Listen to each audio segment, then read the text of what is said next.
Hi, hello, good evening while I'm recording this. Um, yeah, I guess I'll just jump right into the consolidation of my notes.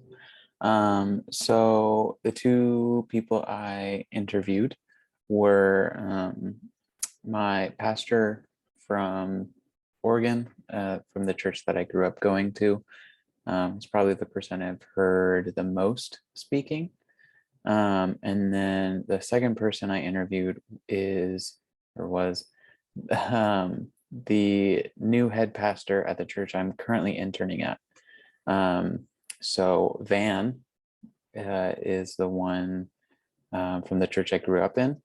He is ordained in the Assemblies of God tradition. Um, so, yeah, charismatic orientation. Um, he I really enjoy his preaching and just who he is as a whole.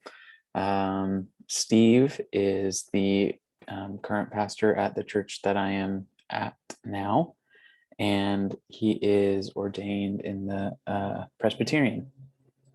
So, Reformed thinking definitely influenced him and his answers, which was it was interesting to kind of see right off the bat, maybe not even just the denominational differences, but the difference in character, um, or personality, I should say. And I think both would pause before an answer, but it seemed like Steve paused longer, and Van pulled more from his own experiences, whereas Steve brought out a couple books um, throughout the interview and referred to them and referred to past theologians. So even that was just really interesting in the way that they went about like retrieving the information that was already in their head, but just the different sources that it came from. And that was actually really cool and clarified some things I think in my own life of coming from the Assemblies of God tradition, but now really enjoying Presbyterian and how I've been, combining the two. So to just go, I guess, down the line of the questions, Steve, for the first question, the line that really stuck out to me on his thoughts of the gospel, or the essentials, he said it would be to invite people to a relationship with Jesus. And Van, the line that really stuck out was that it is the good news that Christ has come. So where Steve was saying there is like more of the response on our end from the gospel to go and preach and give out to others, and not to say he was meaning preach always, continually talk about Jesus in every conversation, but that he put an emphasis on the human response, and Van really stuck to keeping it more Christ-centered. Something he mentioned and something I've heard him say before is that he just has seen the way that the Bible is very Christ-centered, and that the Old Testament is leading into the New Testament, and so he really likes drawing the parallels of the gospel being the setup for Christ and what God has done. And then Steve again, like an example, Steve mentioned that Jesus preached good news to the poor, and he really emphasized like monetary poor as well as spirit, and again just focused more on the human response from what God has done. And Van just kind of stayed with God has done, and that's what's good.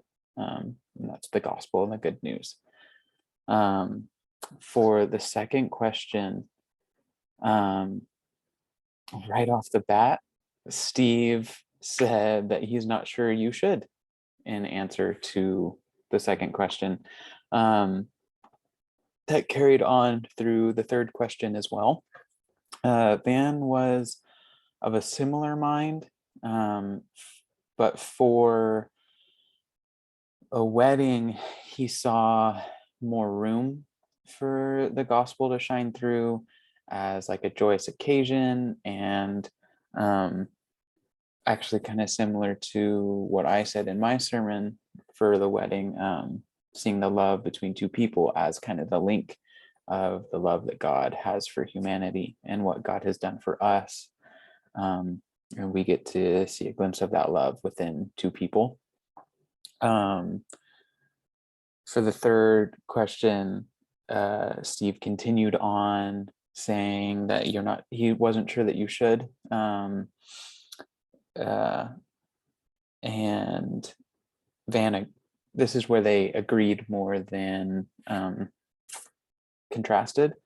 Van mentioned that it's okay to mourn, and he felt that something as uplifting as the gospel can contradict kind of the mood and the need that funeral or memorial service can give to people. They both were in the same line of thinking that in our culture, we focus too much on moving past pain and suffering and only looking to the goodness that God brings. And then we can ignore the comfort that God has when things are difficult, when we wrestle with difficult things. They wanted to kind of get away from like typical, or what I at least think of as typical American Christianity, where why are you sad? Because God is so good. They both thought that unless you were very careful to preach the gospel in a funeral sermon, could undercut the feelings of mourning and sadness that are good to wrestle with. That we don't want to just skate over negative feelings, but it's good and okay to feel them.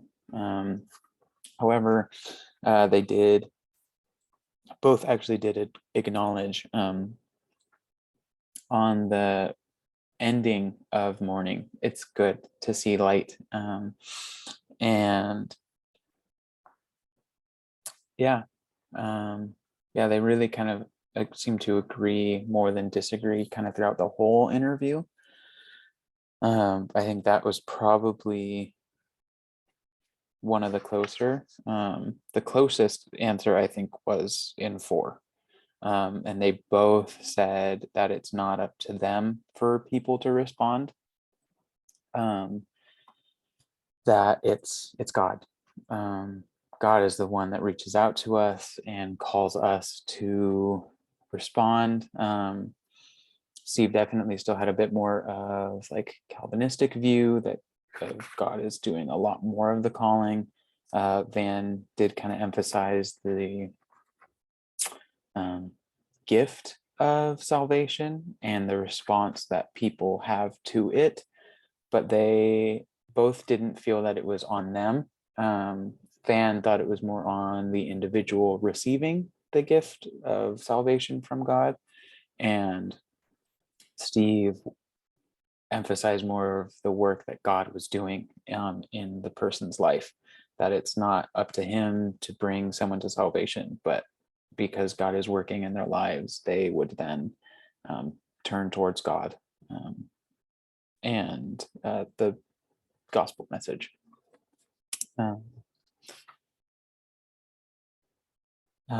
Steve went on for a long time about that, actually.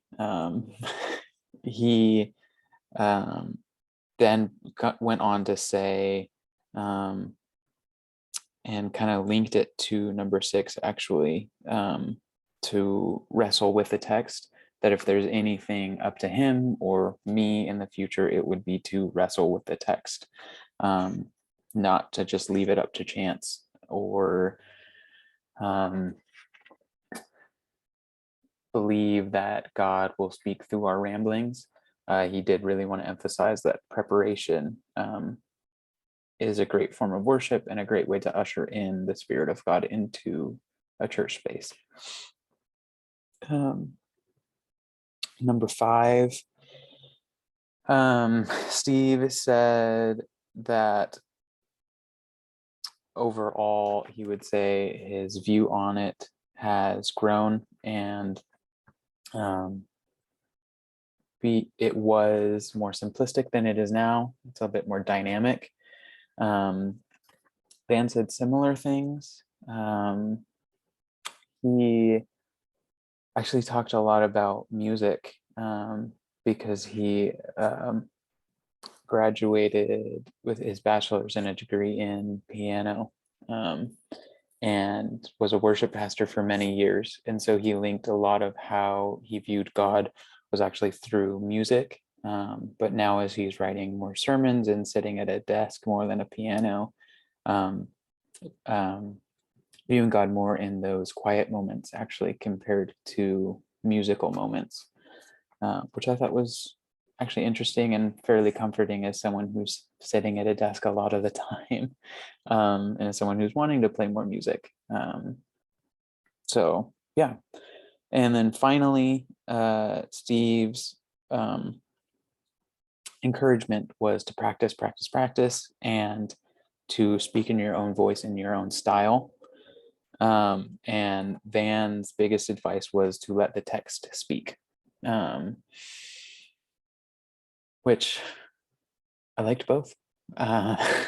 It was encouraging, almost the simplicity that Van came to it, of just letting the text speak, to not have to go into it with the answers already, but to work on it and find the words and let God speak through the text. And it's always nice to hear to be true to yourself from Steve.